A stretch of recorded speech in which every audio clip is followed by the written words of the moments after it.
We are back. Let's give it some claps. Give it some claps. Give it some claps. Episode 3. Wow, episode 3. What is today? Yes, this is episode 3. Okay, yes. I'm tired, y'all. So, first up on our list, I was actually trying to wait for police to get back to me for another piece of this story, but they have not yet. But I would be remiss not to talk about this here because I was one of the first people to just let the world know that the Atlanta police have actually arrested a woman in connection with the death of young Scooter, who is the rap artist from Atlanta. So I would say about 20, 30 minutes ago now, the Atlanta police dropped this statement via their Instagram. In their website, they said on April 1st, 2025, 31-year-old Demetrius Spence was taken into custody by the Atlanta Police Department and charged with transmitting a false public alarm there's like a little section code of like whatever this, law is. And then there's a definition of it. It says that this means if serious bodily harm or death results from the response of a public safety agency. So basically, this woman called police, gave them, hey, this is happening, this is happening, this is happening, this is happening. Because of that, police responded to the location. Because of police responding, young Scooter then on foot fled police, and that resulted in his artery being hit and all the things, and him passing away. So that 31-year-old woman, Demetrius Spence, was wanted at the time that they found out about the fake phone call for her involvement in making a false 911 call regarding a person injured/deceased incident that occurred at 273, didn't give the address of where it happened in Atlanta, on March 28th. Now Miss Spence, so that is a 30-year-old woman, has been transported to the Fulton County Jail for processing. Y'all, this is insane. Now, there are some other dots here that I don't want to prematurely connect, so I'm not going to again until I can speak to, my law enforcement sources and be able to confirm some things. But this is insane. This is insane because basically, based on the statement that the police just gave, if this woman had never called and gave that, false testimony to police, young Scooter would still be alive today. That's trash. You know what I'm saying? Like, that is completely insane. It would be different if what she had called and said, was actually happening and, something happened in transmission of all of that where, he ended up passing away. But this is different because according to police, what she called and alleged that he didn't happen. So they didn't even have to be there. He didn't have to flee from police because it didn't happen. But again, there will be more to this. This is going to be developing. I'm so tired, y'all. Oh my God, I've been pushing through. I had 2 hours of sleep this morning, still made it to the Breakfast Club, barely slept today, and we are here doing the podcast. So y'all got to bear with me if the energy feels low, okay? I'm going to add some sound effects whenever I feel like I need to wake myself up. And that's why I'm dressed like this too. I'm in socks, sweatpants, a hoodie, this is my makeup from the party still, or what's left of it. Can't wait to wash my face and get in the shower and go to sleep. But anyway, I also with this wanted to touch on something that happened earlier today because there were some things that were put out online, including a tweet from Young Thug. And the tweet read, and this was in regard to young Scooter's passing and how he passed. Because, again, there's been so much conversation around what was true, what was not, because people thought it was just suspicious that he passed away from basically bleeding out.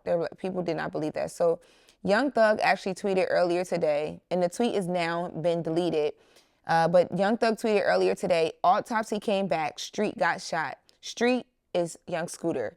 So Young Thug was under the impression that there was an autopsy that came back and that young Scooter had actually been shot.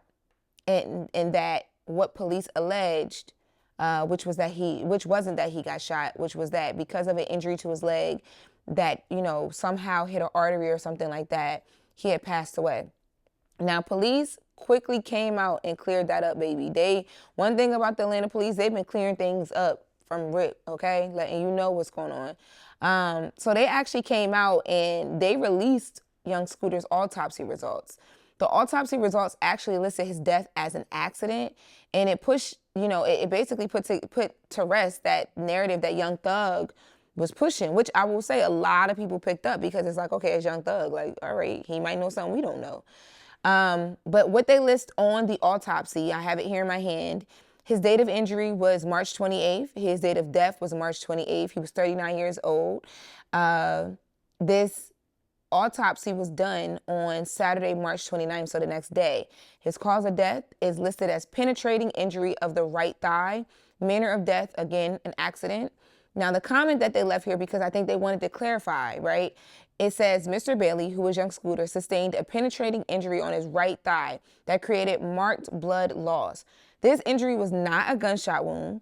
Mr. Bailey injured himself on an organic wooden fencing material and or woody debris after vaulting at least one fence. So they say, hey, listen, at me or dat me, at us, let us know what's up because we're gonna respond, okay? And they did. That note part, the comment part, was definitely in response to Young Thug's tweet because again, they got picked up, it was everywhere. So they put that to rest. So yes, things will be developing, and as they develop, I will be right here to give you guys all of it.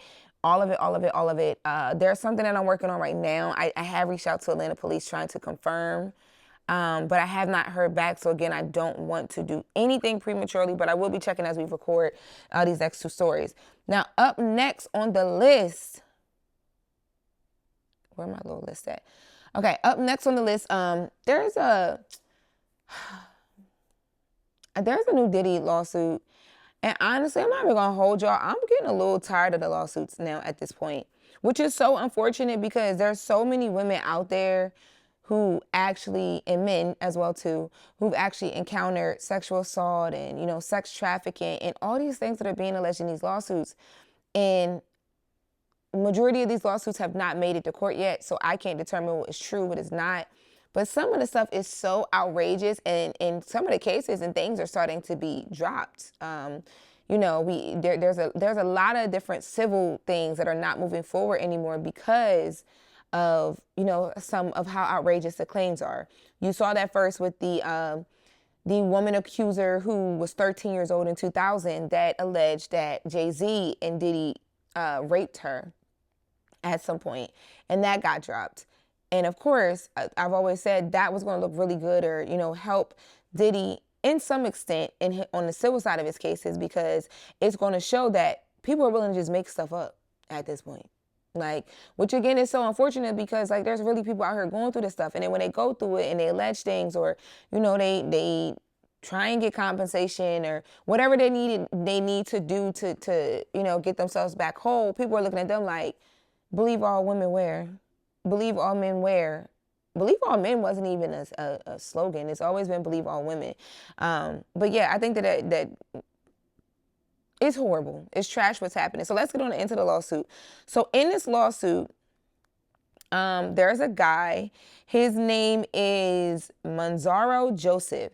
Now, Manzaro Joseph claims that he was humiliated at a April 2015 birthday party for King Combs. King Combs is Diddy's son, Christian.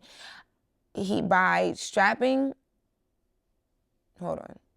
Oh, y'all, this season was so crazy, I couldn't even get it through. So he's claiming that Diddy strapped a penis to his face and paraded him around. What in the hell is happening? And he says that all of this happened with some pretty famous people watching. Jay-Z, Beyonce, LeBron James, and Gloria Estefan saw him in a very rare form, is what he's alleging. Now, in the lawsuit, and this was an exclusive that was broke by TMZ, Manzaro, who is the alleged victim here, claims that he was drugged and transported to Star Island in Miami for the big party back in April. He says at first he was dragged into the back entrance of Emilio and Gloria Estefan's mansion. Then he saw a panicked Gloria, like she's in a frenzy. Then after that, he says that Emilio quickly got Gloria together because she was panicked. She was going all over the place and got her out of there, took her back out to the crowd. And then that's when this man who filed the lawsuit is claiming that he saw LeBron walking through a hallway in a bath towel. And he says that LeBron looked at him and said, y'all better do something about that. I guess talking about the penis on his head. This sounds like a Boondocks episode. This is kind of crazy. And then in the docs, he also claims that ex-porn star Ardria English then took him to a secret tunnel in Diddy's mansion. He regained partial consciousness in a large party area where he noticed Jay-Z and Beyonce. He also claims that when Beyonce saw him, she asked, what's this? What's this all about? Why is this half-naked white man with a cock mask standing here in front of me? He says, first of all, I don't believe Beyonce in all of her glory would ever say the word cock mask out of her mouth. You will not convince me on Beyonce's internet, on Beyonce's podcast platform, on Beyonce's camera, or her microphone that my sis would say that. Okay? But again, this is not played out in a court of law, so I cannot judge. So then he says, one of Diddy's goons told Beyonce, Diddy wants him to see what we do to snitches. So Diddy's goon was explaining to B why this man is walking around with a cock mask on. And they said that this was all a part of his punishment. Now, the accuser is claiming that he was forcibly paraded through multiple rooms filled with tons and tons of people as people basically taunted him, cheered, did all the things. And he says Diddy ordered him to be degraded, calling out, he's going to find out what we do when people are snitches tonight. Get him undressed. So then he says that he was stripped of all of his clothes, and he was made to put on a small thong bikini bottom and a black leather mask with a rubber dam forcibly inserted and zip closed over his head. This is really whoever this person is that wrote this lawsuit, low key, I think there's a writer room at Tyler Perry Studios that could use you because this is crazy. He says a locking sex device was affixed to the mask, protruding from his mouth, with Diddy and Ardria allegedly subjecting him to degrading and non-consensual acts. He says later in the night, he came across a celebrity jeweler, Jacob Arubo, who he says was visibly disturbed by his attire. And he claims Jacob asked, what's this? What's going on with this guy? Why are you standing here staring at me with a penis strapped to his face? So basically, everybody he was running into was like, yo, what's up with the pee-pee and the wee-wee on the face? Then he says that Emilio again intervened and told him that, this is how Diddy's goons has people out here running around when they think that they need to be silenced. Jay-Z, Beyonce, LeBron, and Gloria and Jacob the jeweler are not included in the lawsuit as far as they're not actually being sued, but their names are just mentioned when the alleged victim is telling his story of what happened. Now, it is true that Diddy did throw a 17th birthday party for his son back in April 2015. And he is basically saying, this guy is saying that birthday party was a cover-up because this was a freak-off. He says that the alleged event does not match what prosecutors had, or not he says, but according to reports, the event that this man is alleging doesn't match what the prosecutors have as a part of the federal indictment. They allege that the freak-offs involved Diddy, a male sex worker, and another woman. So if you guys remember when everything first came down and they gave their description of what the freak-offs would be, and in this description of what the prosecutors are saying or the feds are saying that the freak-offs would be, they're also saying that this was corroborated by multiple witnesses, and it was the same thing everywhere you went. There was different lights, there was the baby oils, there was the male sex worker, people were giving drinks. So this is completely different. Completely different. Now, I will say, TMZ did a little thing here because at the bottom of their story, they did a little Google search because they wanted to see if the dates added up because there were specific dates in here. And what they found was that Jay-Z was actually in New York on April 1st, 2015. And that's supposed to be the date of the birthday party. And they know that he was there because there was a speaking engagement that he actually did for Tidal then. Yo, the way that social media and timestamps have been coming through for Jay-Z, and he don't even be on social media, crazy. But this guy is going after Diddy, Emilio, Ardria, and Diddy's alleged drug mule, Brandon Paul. That's the guy that was locked up in Miami, and they found the drugs in his bag when all the raids and stuff first happened with Diddy, and a few others. He's suing them for human trafficking, and he's seeking damages. So he wants to be compensated for what he's saying he's going through. Now, Diddy's legal team, this is their statement. They say this complaint demonstrates the deprived lengths plaintiffs will travel to garner headlines in pursuit of a payday. No sane person reading this complaint could credit this story. Mr. Combs looks forward to having his day in court. Maybe they must have that. Mr. Combs looks forward to having his day in court copied and pasted in their phone and in their notepad so much so that all they got to do is like boom, boom, bam, and send, because there's been so many allegations. Jay-Z's team also came out and spoke in response to this and said, it was his attorney, Alex Spiro, said that Mr. Carter wasn't in Florida at the time to witness the incident. He was engaged easily in a very findable public activity that proves he was not even there. This is more nonsense that erodes our justice system, which is what I was talking about in the beginning. Now, the reason why this is crazy to me is like, I think, number one, even in me talking about it, y'all, I was going to say comment, like I'm live or like I'm on, like, yo, chat, like I'm on a stream or something, but let me know how y'all feel on Twitter, on Instagram as you're listening to this and you tag me.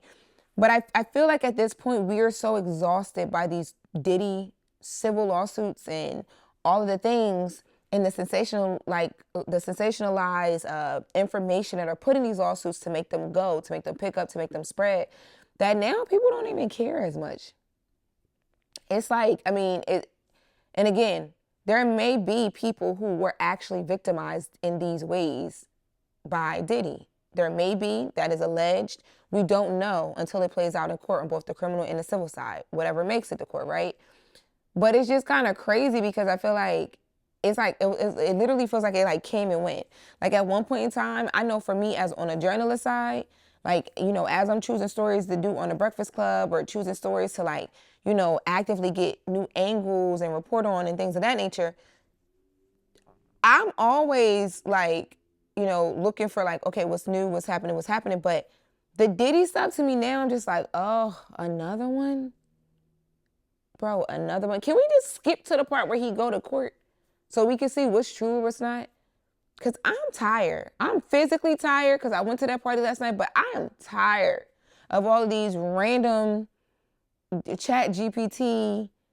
Remember the hood books you used to read back in the day when you was younger?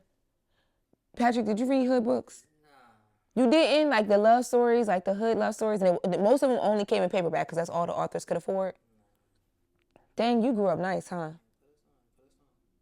Huh? Put us on. Okay, so I don't remember all the names of them, but if you know, you know. Like the hood books, they had like, it was always about like the girl falling in love with the drug dealer and blah, blah, blah.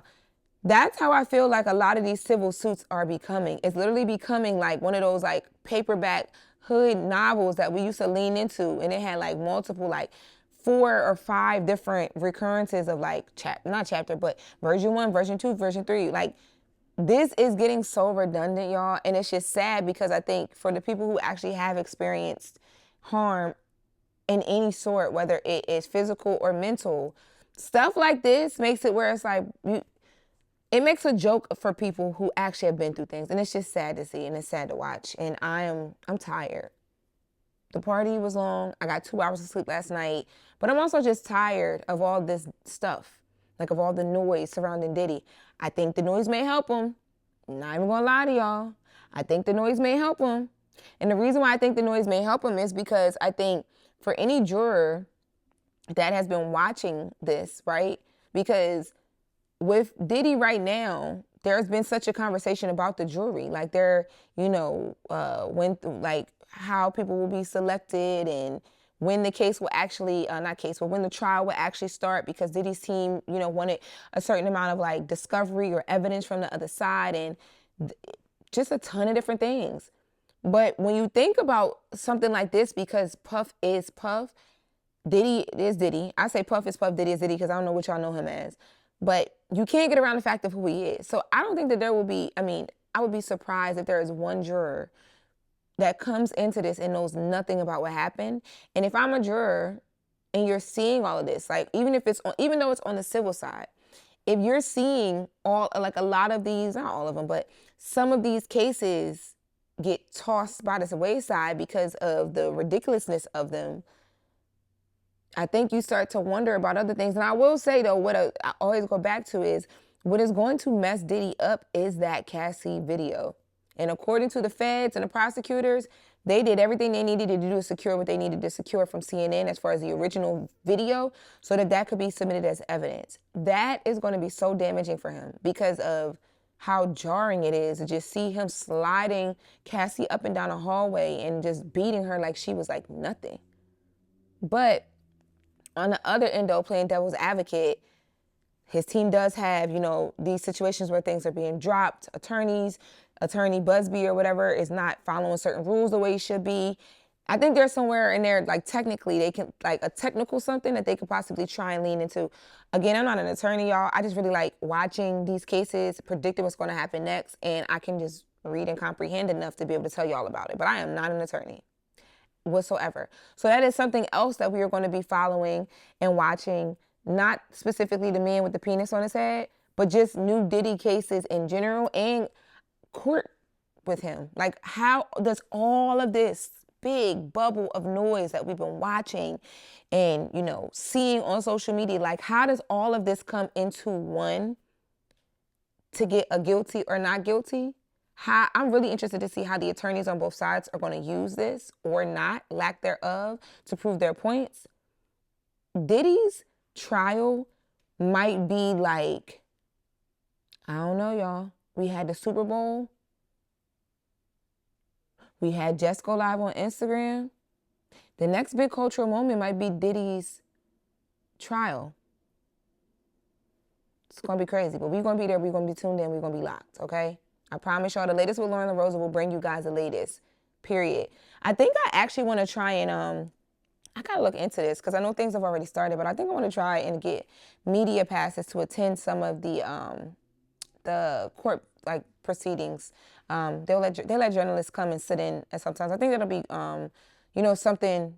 I'm going to do that actually. I'm going to do that tomorrow.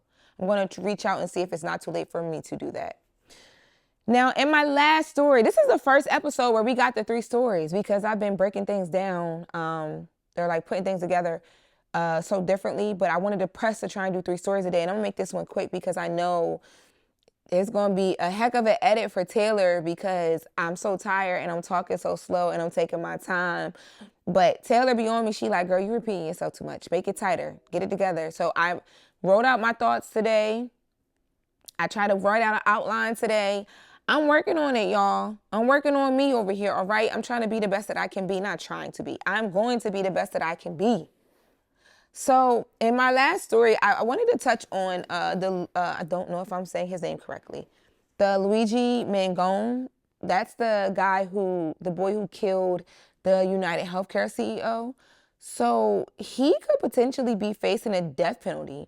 So the Attorney General's name is Pam Bondi, is directing prosecutors to seek the death penalty for Luigi. Now, this prosecutor is basically saying that if Luigi is convicted for the December murder of Brian Thompson, that was the United Healthcare CEO, it should be a wrap. And this was announced on Tuesday. So this was announced today.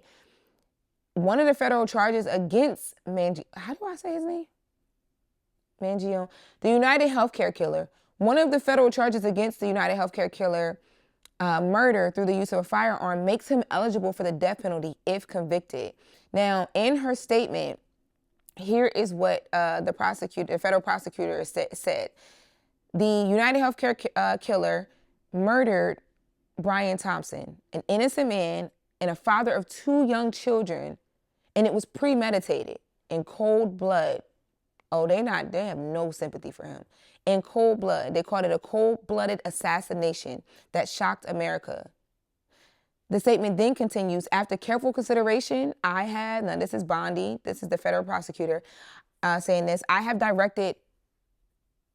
this is the Attorney General. Bondi is the Attorney General. And she's saying that after careful consideration, she has directed federal prosecutors to seek the death penalty in this case as we carry out President Trump's agenda to stop violent crime and make America safe again. Now, let me tell y'all something. I know that, the United Healthcare murderer has been propped up in position as this hero who was fighting for, the middle class and the lower income and all of that, people who don't have good health care, whatever. Baby, this attorney general don't care about none of that. Don't care, none of it. None of it. Just that first piece of the statement alone is giving, oh, you like to talk about mothers. Okay? Okay. You, and I think too, there was no remorse from him. Like, even when he wrote the letters that he did, and there was like the website and all that stuff, there was no remorse. Everything that has been circulating from the United Healthcare murderer has been very much like, this was a protest. I did this because I had to. And the people, y'all been eating it up. Okay? Y'all have been, when I say he did that, y'all have been eating that up. Like, I saw people, there was like t-shirts that dropped. People were sending him money for lawyer fees. Bro made bank for lawyer fees. Some of y'all not even sending y'all homies commissary, and y'all are funding the United Healthcare murderer to get a lawyer. The people really have gotten behind him though.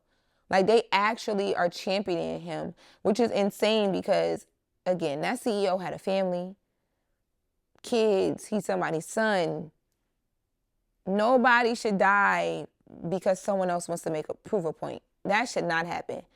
But baby, I'm going to tell you one thing right now. This attorney general, if ain't nobody else going to hold old boy to the flame, this attorney general is doing it. So we will have to, continue to stay in lockstep with this story as well too, to see what happens. But I promise y'all, if he does get the death penalty, I don't think he's afraid of that. I think that he's going to go out in a way, like, I don't know, whether it's release something, the final words that will be reported that he had, like, whatever the case may be, he's going to go out like he thinks he's Tupac. Because he been standing on it hard, okay? In hard bottom shoes, white t-shirt, like, what's up, squabble up, West Coast vibes. Like, he's been standing on the business he thought he handled hard. So we'll let you guys know where that ends up.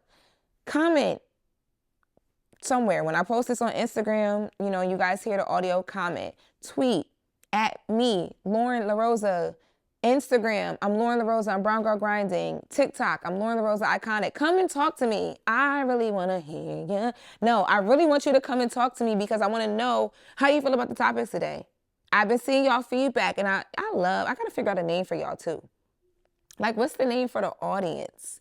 You know what I mean? Like, twin, where have you been? Like, what is y'all name? We got to figure that out because we're learning and we're growing together. I heard you guys. Somebody said, sis, I love this. But even if we can't get more time from you right now, can we at least get more topics in the time? So I did my 3 topics today. Tomorrow I'm going to challenge myself to try and get 4 in there. It can't be no longer than 4 because there's already going to be a lot to edit. But thank you guys. Make sure you are subscribed. Make sure you're telling a friend to tell a friend that this is your #1 go-to spot for daily news breakdowns, okay? We're breaking it down. My name is Loren LoRosa. I'm the homegirl that knows a little bit about everything and everybody. And at the end of the day, I always say this. There is so much to talk about. And y'all could be anywhere with anybody talking about it, and you chose to be right here with me, so you know I appreciate you. I ain't got nothing but love for you. I will see you guys in my next episode.